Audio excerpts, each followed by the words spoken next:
तो जी राम राम, सत श्री अकाल, आदाब। कैसे हैं आप सब लोग? स्वागत है आपका फिर से चौधरी फिट में। तो शुरुआत करते हैं आज की अपने एक छोटे से टॉपिक से, जो पिछली वीडियो में मैंने आपने अगर वीडियो देखी होगी तो उसमें मैंने जिक्र किया था कि भाई जिम का कीड़ा, एक्सरसाइज का कीड़ा कैसे लगा। तो उसी बारे में थोड़ी सी बात करनी है। मतलब टाइम था यार, 9th या 10th के आसपास का टाइम होगा। मैं और मेरा एक दोस्त था, नाम है उसका कुलदीप। अगर वीडियो देख रहा होगा तो वही कमेंट करके बताएगा। हम दोनों साथ में डंड वगैरह मारते थे, और एक सांस कितनी मारते थे वो तो वो कमेंट करके बताएगा। लेकिन उससे पहले आपको बता दूं कि मैं थोड़ा सा अपने बारे में बता दूं। मेरे पिताजी जो है आर्मी से रिटायर थे, तो मुझ पे ना डंड जो होती हैं डंड आप वो सब की तरह ही होती है, इसमें बीच में से बॉडी को बेंड करना पड़ता है, जिसको सपाटे भी बोल देते हैं। तो मेरे से एक भी नहीं लगाई जाती थी। पापा मेरे फोर्स करते थे कि भाई एक्सरसाइज करो, ये करो वो करो, सुबह को 4 बजे उठा देना, ये करना वो करना। मुझसे लगती नहीं थी। तो मैं क्या होता था, नीचे डंड कर मारने के लिए अपना चेस्ट को नीचे किया, मैं नीचे गिर जाता था, ऊपर उठ ही नहीं पाता था।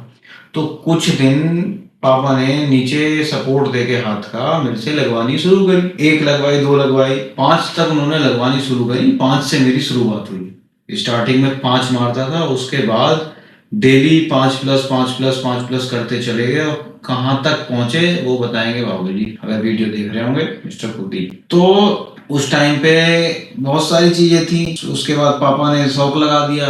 शौक लगने के बाद में हम शुरू हो गए। फिर 10th के बाद 11th, 12th के एग्जाम आ गए, तो वहां पे फिर थोड़ा सा डिसबैलेंस हुआ, वो हमारा जो है छूट गया एक्सरसाइज का पार्ट। तो लाइफ ने कुछ ऐसा मोड़ लिया कि भाई 12th के बाद में सीधा कुछ टाइम हम गाजियाबाद में स्टडी करी।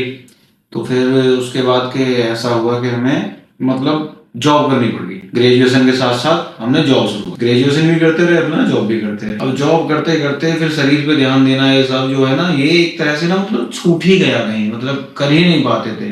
बहुत कोशिश किया, बीच में कई बार शुरू किया कि भाई जिम जाना शुरू करेंगे, फिर जॉब की टाइमिंग को लेके जो सबकी परेशानी होती है, ऐसे मतलब बहुत सारी चीजों को लेके तो वो शेड्यूल बन ही नहीं पा रहा था। लेकिन ये है ना कि हिम्मत मर्दे मदद खुदा के, अगर तुम्हारे अंदर भाई किसी चीज को करने का जज्बा है तो तुम फिर धीरे धीरे थोड़ा, तो फिर करते करते ऐसे ही मतलब साल बीतते गए, दिन बीतते गए। कभी बॉडी ढीली हो जाए, कभी टाइट हो जाए, कभी पेट निकल जाए, कभी कुछ हो जाए, उसी उधेड़ बुन में हम चलते रहे। लेकिन अब 2025 में हमने 2025 में फरवरी या जनवरी के आसपास डिसाइड किया कि जाना शुरू करेंगे।